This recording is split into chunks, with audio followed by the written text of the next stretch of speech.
दोस्तों आज की वीडियो में वही प्रश्न लेकर के आया हूं जो ग्रुप डी के एग्जाम में पूछे गए हैं। आप सभी लोग ग्रुप डी की तैयारी कर रहे हैं तो इस वीडियो को अंत तक देखते रहिए। इस वीडियो को देखने के बाद आपको अंदाज़ा लग जाएगा कि किस तरह के प्रश्न ग्रुप डी के एग्जाम में पूछे जाते हैं। तो चलिए स्टार्ट करते हैं दोस्तों। पहला प्रश्न है आपका, एक कक्षा 9 बजे प्रातः आरंभ होती है और 12:27 बजे तक चलती है। इस अवधि के दौरान 4 क्लास होती हैं। प्रत्येक क्लास के बाद 5 मिनट की छुट्टी दी जाती है। प्रत्येक क्लास की वास्तविक अवधि है। प्रत्येक क्लास की वास्तविक अवधि पूछ रहा है, मतलब एक क्लास कितने समय तक चली। ग्रुप डी 2014 में ये प्रश्न पूछा गया था। क्लियर दोस्तों। अब देखिए यहाँ पर कितनी क्लास चलती है दोस्तों, 4 क्लास चलती हैं। अब देखिए पहली क्लास चलेगी, हम उसे क्या मान लेंगे, x मान लेंगे। पहली क्लास चली, उसे हमने x मान लिया। अब पहली क्लास के बाद क्या होता है दोस्तों, 5 मिनट की छुट्टी दी जाती है। तो पहली क्लास चली, फिर क्या हुआ, 5 मिनट की छुट्टी दे दी तो 5 जोड़ दिया। फिर दूसरी क्लास चलेगी, वो भी दोस्तों क्या होगी, आपकी x होगी। फिर क्या होगा, फिर 5 मिनट की छुट्टी दी जाएगी। फिर तीसरी क्लास चलेगी, वो भी x होगी। फिर तीसरी क्लास के बाद में क्या होगा, फिर से 5 मिनट की छुट्टी दी जाएगी। फिर इसके बाद 4 क्लास की बात हुई है तो फिर चौथी क्लास चलेगी x। लेकिन चौथी क्लास के बाद में अब आपको 5 मिनट की छुट्टी नहीं मिलेगी। क्लियर है, क्योंकि 4 क्लास होने के बाद सीधा सीधा पूरा छुट्टा हो जाएगा दोस्तों। बात आई समझ में। पहली क्लास के बाद 5 मिनट की छुट्टी, दूसरी क्लास के बाद, फिर तीसरी क्लास के बाद, फिर चौथी जो क्लास होगी, क्लास होने के बाद पूरी छुट्टी हो जाएगी, 5 मिनट की छुट्टी नहीं रहेगी। ये बात आपकी समझ में आ गई दोस्तों। यहाँ तक तो किसी को कोई डाउट नहीं होगा। तो ये हो गया दोस्तों। और ये कितने के बराबर दे रखा है, ये कितने के बराबर है, क्लास कितने बजे चालू हुई थी, 9 बजे। कितने बजे ख़त्म हो रही है, 12:27 पर। तो 9 बजे से लेकर 12 बजे तक कितने घंटे हो गए, 3 घंटे हो गए। 3 घंटे का मतलब कितने मिनट हो गए, 180 मिनट हो गए। और ये 27 मिनट दोस्तों और हैं ऊपर, तो कितना मिनट हो गया, इसको लगा लीजिए। 8 और 2 10 का 0, कैरी का 1, 1 और कैरी का 1 कितना हो जाएगा, 2, 207 मिनट हो गए। तो ये कितने के बराबर है दोस्तों, 207 मिनट के बराबर है। अब इसको आप जोड़ लीजिए, 1x 2x 3x कितना हो जाएगा दोस्तों, ये हो जाएगा 4x। क्लियर है, 4x 5 10 15 कितना हो गया, 15। 5 5 को जोड़ा 15, x को जोड़ा 4x, बराबर कितने के, 207 मिनट के हैं। क्लियर है। अब देखिए यहाँ पर ये कितना, 4x बराबर ये 15 है प्लस का, ये इधर जाके क्या हो जाएगा, 207 में से माइनस हो जाएगा। तो 15 जब 207 में से माइनस हो जाएगा, कितना बचेगा, 192 बचेगा। बात क्लियर है। अब 4 से इसमें डिवाइड कितनी बार हो जाएगा, ये हो जाएगा 4 चौके 16, 3 बचेगा, 2 लगाएंगे 32, 4 अट्ठे 32। तो x का मान दोस्तों कितना आ गया, x का मान आ गया आपका 48 मिनट। ये हो जाएगा आपके क्वेश्चन का दोस्तों सही आंसर, 48 मिनट, बी ऑप्शन। तो मैं उम्मीद करता हूं दोस्तों सभी को प्रश्न बहुत ही अच्छे तरीके से समझ में आ गया होगा। अब किसी को ये क्वेश्चन बहुत कठिन भी लगा होगा, लेकिन सॉल्यूशन देखने के बाद बिल्कुल भी कठिन नहीं लगा होगा। अब देखेंगे दोस्तों अगला क्वेश्चन। अगला क्वेश्चन है आपका, 366 पृष्ठों वाली एक पुस्तक में नंबर डालने हेतु कुल कितने अंकों की आवश्यकता होगी। दोस्तों ये प्रश्न भी आपका ग्रुप डी 2014 में पूछा गया था और आपको मालूम है इसी तरह के प्रश्न ग्रुप डी के एग्जाम में पूछे जाते हैं। तो चलिए देख लेते हैं इस प्रश्न को करने का सबसे आसान तरीका क्या है। देखिए दोस्तों कितने प्रश्न हैं, 366। तो हम कहाँ से स्टार्ट करेंगे दोस्तों, 1 से लिखना स्टार्ट करेंगे। और 1 से लेकर पहले कहाँ तक लिखेंगे, 9 तक, क्योंकि 1 से लेकर 9 तक क्या होता है दोस्तों, सिंगल डिजिट संख्या होती है। तो 1 से लेकर 9 तक कुल कितने अंक हो गए, कुल अंक हो गए दोस्तों आपके कितने, 9। 1 से लेकर 9 तक सीधे सीधे 9 अंक हो गए। फिर आ जाएंगे दोस्तों डबल डिजिट संख्या, मतलब 10, 1 और 0 2 मिला की संख्या हो गई। और ये डबल डिजिट कहाँ तक रहेगी, 10 से लेकर 99 तक। तो 10 से लेकर 99 तक कितनी संख्या है दोस्तों, आपको पता है सीधा सीधा 90 संख्या है। 1 से लेकर 9 तक 9 संख्या थी तो हमने 9 लिख लिया। लेकिन 10 से लेकर 99 तक कितनी संख्या है, 90। लेकिन दोस्तों ये डबल डिजिट है, जब डबल डिजिट है तो 2 से मल्टीप्लाई करेंगे, कितना हो जाएगा, 180। तो 10 से लेकर 99 तक कितनी संख्या है, 180। फिर कितना आ जाएगा दोस्तों, 100, मतलब 3 डिजिट संख्या। और कहाँ तक जाएगा दोस्तों, कितने तक पूछा, 366 तक। तो ये 366 तक जाएगा। तो 100 से लेकर 366 तक कितनी संख्या हो गई, आपको पता है 267 हो गई सीधा सीधा। क्लियर है, 366 100 से लेकर 366 तक जाएंगे तो सीधा सीधा कितनी संख्या हो गई? 267। अब ये 3 डिजिट संख्या है तो यहाँ पर 3 से मल्टीप्लाई कर दो। यहाँ पर 2 डिजिट थी तो 2 से मल्टीप्लाई, यहाँ पर 3 है तो 3 से मल्टीप्लाई कर देंगे। 3 सत्ते 21 का 1 कैरी का 2, 3 छिंग 18 कैरी का 2 कितना हो जाएगा? 20। तो 20 का 0 कैरी का 2, 3 दूनी 6 और कैरी का 2 कितना हो जाएगा? 8। तो ये कितना हो गया? 801। क्लियर है? अब यहाँ पर 1 डिजिट वाली, 2 डिजिट वाली और 3 डिजिट वाली सभी संख्या आपको पता चल गई तो सभी को जोड़ दीजिए। 1 डिजिट वाली कितनी संख्या है दोस्तों? 9। 2 डिजिट वाली कितनी है? 180 और 3 डिजिट वाली कितनी है? 801। जब आप सभी को जोड़ेंगे तो कितना मिलेगा दोस्तों आपको? ये मिल जाएगा 990। यही हो जाएगा आपके प्रश्न का दोस्तों सही आंसर। क्लियर हुई दोस्तों बात? यहाँ पर दोस्तों 180 है तो यहाँ पर ये 180 है, तो यहाँ पर हमने जब सभी को जोड़ा तो कितना मिलेगा? 990। मतलब कुल कितने अंकों की आवश्यकता होगी? 990 अंकों की आवश्यकता होगी दोस्तों। क्लियर है? तो बी ऑप्शन हो जाएगा आपके इस प्रश्न का सही आंसर। मैं उम्मीद करता हूँ सभी को प्रश्न बहुत ही अच्छे तरीके से समझ में आ गया होगा। अब देखेंगे अगला क्वेश्चन। अगला क्वेश्चन है आपका, इनमें से कौन सा कथन गलत है? दोस्तों आपके पास 4 ऑप्शन है, इनमें से एक कथन गलत होगा और वो कौन सा होगा वही आपको बताना है। ये प्रश्न ग्रुप डी 2014 में पूछा गया है। यहाँ पर 2 लिखा हुआ है, इसका मतलब ये है कि ये प्रश्न दोस्तों 2 बार पूछा गया है। तो आप समझ सकते हैं कितना इंपॉर्टेंट प्रश्न है। देखिए यहाँ पर क्या कह रहा है कि -4, क्या दोस्तों? -4 बड़ा है कितने से? -5 से। तो बिल्कुल सही तो कह रहा है। -4 -5 से बड़ा होगा। जितनी छोटी संख्या होगी, कितनी भी छोटी संख्या क्यों ना हो, वो माइनस में है और जो बड़ी संख्या है वो भी माइनस में है। तो छोटी वाली संख्या क्या होती है दोस्तों? बड़ी होती है। माइनस वाली संख्या की बात है, दोनों ही संख्या माइनस में है, तो जो छोटी संख्या होती है वो बड़ी संख्या से बड़ी होती है माइनस में। तो ये बात बिल्कुल सही है। अब दूसरी संख्या को देखते हैं, यहाँ पर क्या कह रहा है? यहाँ पर कह रहा है जो -4 है वो 5 से छोटा है। कोई भी साइन नहीं है, इसका मतलब 5 किसका होगा? प्लस का। तो प्लस के संख्या से माइनस का छोटा होगा। बिल्कुल सही बात है, क्योंकि जिस तरफ एरो होता है वो संख्या छोटी होती है। तो -4 सीधा सीधा बड़ा होगा -5 से। अगर यहाँ पर -6 होता तब भी -4 बड़ा होता। अगर यहाँ पर -7 होता तब भी -4 बड़ा होता। ठीक है दोस्तों, यहाँ पर कह रहा है प्लस के 5 से -4 छोटा है। बिल्कुल सही बात है, प्लस की संख्या हमेशा बड़ी होती है माइनस वाली संख्या से। ये बात आपको मालूम है। चाहे वो संख्या यहाँ पर अगर 5 की जगह 1 ही क्यों ना होती तब भी वो बड़ी होती माइनस की संख्या से। क्लियर है? अब यहाँ पर क्या कह रहा है? यहाँ पर कह रहा है तीसरे ऑप्शन में कि प्लस का 4 छोटा है -5 से।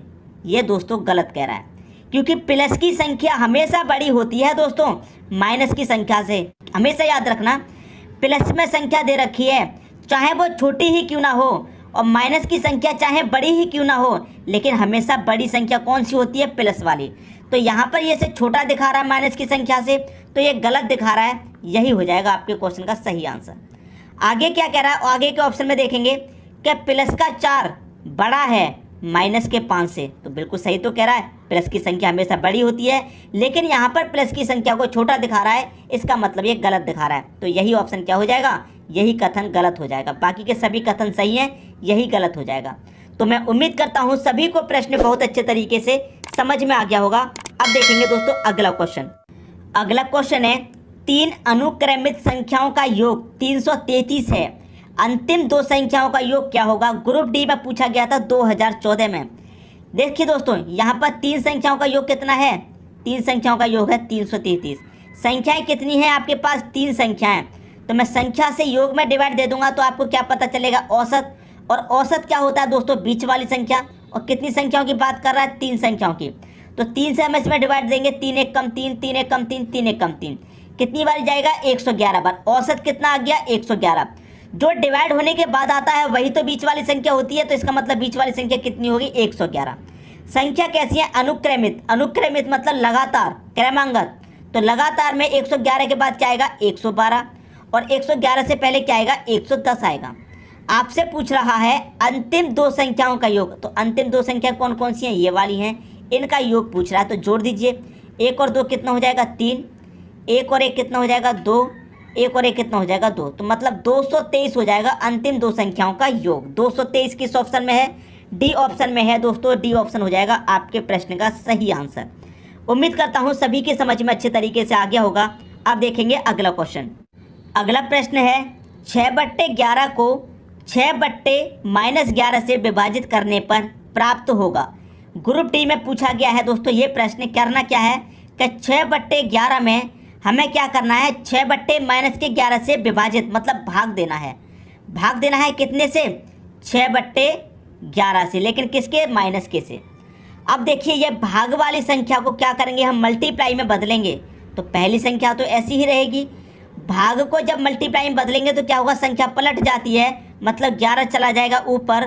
दोस्तों ऊपर यहाँ पर 6 है, मिस्टेक हो गया, 6 है, तो बटे में कितना आ जाएगा, 6 माइनस का। बात आ गई दोस्तों समझ में। हमें क्या करना है, 6/11 में भाग देना है 6/11 से, लेकिन माइनस के से, ठीक है। तो भाग वाली संख्या को जब गुणा में पलटेंगे तो संख्या पलट जाती है, नीचे वाली ऊपर, मतलब 11 ऊपर आ गई, 6 कहाँ जाएगी, नीचे। अब यहाँ कटा दीजिए 11 से, तो 11 कट गया, ठीक है, और 6 से 6 कट जाएगा एक बार में, तो माइनस का 1 ही तो आ जाएगा और कुछ बच ही नहीं रहा है, माइनस का 1 बच रहा है सिर्फ। डी ऑप्शन हो जाएगा आपके प्रश्न का सही आंसर। तो मैं उम्मीद करता हूँ दोस्तों सभी को क्वेश्चन अच्छे तरीके से समझ में आ गया होगा। इस प्रश्न में कुछ था ही नहीं, इतना आसान प्रश्न पूछ लिया था। अब देखेंगे अगला क्वेश्चन। अगला क्वेश्चन है, दो संख्याओं का गुणनफल निकाला जाता है तथा एक संख्या 0 से कम है एवं दूसरी संख्या 1 से अधिक है, तो गुणनफल के लिए कौन सा कथन सत्य है। ये प्रश्न भी ग्रुप डी 2014 में पूछा गया था। यहाँ पर अगर मैं बात करूँ दोस्तों संख्या रेखा की, ये संख्या रेखा की अगर मैं बात करूँ तो सबसे मध्य में दोस्तों क्या रहेगा आपका, 0।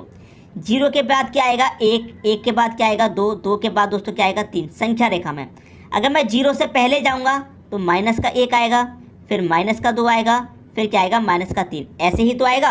क्लियर है। अब क्या कह रहा है समझिए, दो संख्याओं का गुणनफल निकाला जाता है तथा एक संख्या 0 से कम है। अब एक संख्या 0 से कम होगी तो 0 से कम कौन सी संख्या होगी, जितनी भी माइनस वाली संख्याएं 0 से कम होंगी। तो एक संख्या 0 से कम है, वो कौन सी संख्या है, माइनस का 1 है। दूसरी संख्या 1 से अधिक है। अब जो दूसरी संख्या वो क्या है, 1 से अधिक, तो 1 से अधिक संख्या कौन सी है, 2 है। इनका क्या निकाला जाला, गुणनफल। तो गुणनफल ही तो पूछ रहा है, तो गुणा कर देंगे। -1 का मल्टीप्लाई 2 से रहेगा तो क्या रहेगा, माइनस का 2 आएगा आंसर। क्या आएगा दोस्तों, माइनस का 2। अब क्या कह रहा है कि कौन सा कथन सत्य है।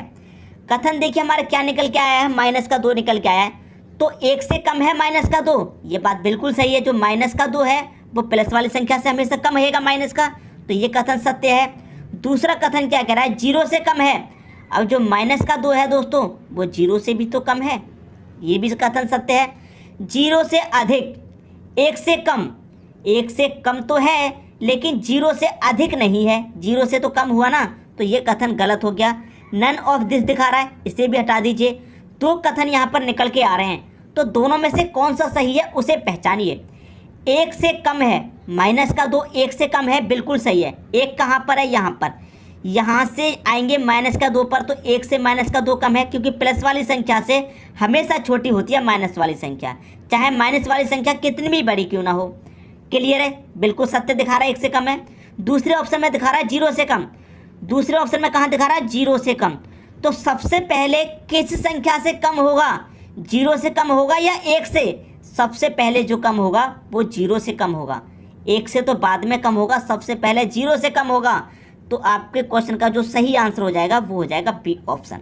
अगर ऑप्शन में ये नहीं होता 0 से कम तो हम ए को सही कर देते, 1 से कम, लेकिन जब 0 दे रखा है तो 0 वाला आपका आंसर सही हो जाएगा। तो मैं उम्मीद करता हूँ सभी को क्वेश्चन अच्छे तरीके से दोस्तों समझ में आ गया होगा। अब देखेंगे अगला क्वेश्चन। अगला क्वेश्चन है आपका 6897 किसके द्वारा भाज्य है। दोस्तों यहाँ पर आपके पास 4 ऑप्शन है और ये प्रश्न भी ग्रुप डी 2014 में पूछा गया था। क्या कह रहा है ऑप्शन में, केवल 11 से भाज्य है, ना 11 ना ही 19 से, केवल 19 से, 11 और 19 दोनों से। तो चेक कर लेते हैं दोस्तों, यहाँ पर ऑप्शन में 11 और 19 दो संख्याएं आ रही हैं, तो चेक कर लेते हैं किस किस संख्या से भाज्य है। तो यहाँ पर 6897 दे रखा है। सबसे पहले क्या करेंगे, इसे हम 11 से भाग करके देखते हैं। तो 11 से भाग करेंगे, देख लेते हैं क्या 12 से भाग जा रहा है या नहीं जा रहा।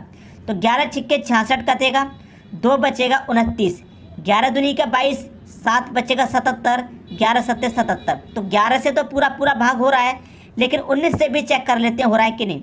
तो यहाँ पर 19 से भी हम इसमें भाग दे के देख लेते हैं 19 से अगर हो रहा है कि नहीं हो रहा। तो 19 से जब इसमें भाग देंगे तो 19 तिरिक का होता है दोस्तों 57। जब 19 तिरिक का 57 होता है तो 57 तक कट गया, तो कितना बचा 11। 11 में 9 जोड़ेंगे 119, कितना हो जाएगा 119। तो 19 पच्चे 95, 19 छक्के कितना होता है 114। तो 19 छक्के 114 कट गया, 119 में 119 था 114 तक कट गया, कितना बचेगा 5। 5 में 7 जोड़ दो, कितना हो जाएगा दोस्तों 57। 19 तिरिक का कितना होता है 57। तो ये भी संख्या दोस्तों 19 से पूरी बार कट रही है 363 बार। मतलब ये जो संख्या है वो 11 से भी भाज्य है और आपकी दोस्तों 19 से भी भाज्य है। तो ऑप्शन कौन सा सही हो जाएगा, 11 और 19 दोनों से। डी ऑप्शन हो जाएगा सही। अगर सिर्फ 11 से भाज्य होती तो पहला ऑप्शन सही हो जाता, दोनों में से किसी से भाग नहीं जाता तो बी ऑप्शन सही हो जाता, केवल 19 से भाग जाता तो सी ऑप्शन हो जाता सही, लेकिन दोनों से भाग जा रहा है तो डी ऑप्शन आपका सही हो जाएगा। तो मैं उम्मीद करता हूं दोस्तों सभी को क्वेश्चन अच्छे तरीके से समझ में आ गया होगा। अब देखेंगे अगला क्वेश्चन। अगला क्वेश्चन है 223 स्टार 431 में कौन सा न्यूनतम मान स्टार को प्रतिस्थापित करे ताकि संख्या 9 से विभाज्य हो। मतलब ये है कि स्टार की जगह हम कौन सी संख्या रखें कि 9 से पूरा ये संख्या डिवाइड हो जाए, कौन सी संख्या रखें स्टार के स्थान पर। ग्रुप डी में 2 बार ये प्रश्न पूछा गया था 2014 में, ठीक है। तो यहाँ पर सबसे पहले मैं आपको एक बात बता दूँ, 9 से डिवाइड करने की बात कर रहा है तो 9 से डिवाइड करने का दोस्तों नियम क्या होता है उसे याद रखिए। 9 से डिवाइड करने का नियम है जिन संख्याओं का योग 9 से कट जाए, यहाँ पर मैं लिख देता हूँ दोस्तों, संख्या का योग 9 से कटे तो पूरी संख्या 9 से कटेगी, पूरी संख्या दोस्तों 9 से कटेगी। ये होता है 9 से कटने का नियम। तो देखिए संख्या कितनी है, संख्या यहाँ पर लिखिए 2 2 3, फिर क्या है स्टार 4 3 1। तो संख्याओं का पहले योग कीजिए, 2 और 2 4, 4 और 3 7, 7 में जोड़ो 4 को 11, 11 में 3 जोड़ेंगे 14, 14 में 1 जोड़ेंगे 15। तो अभी तक संख्याओं का योग कितना आ रहा है 15।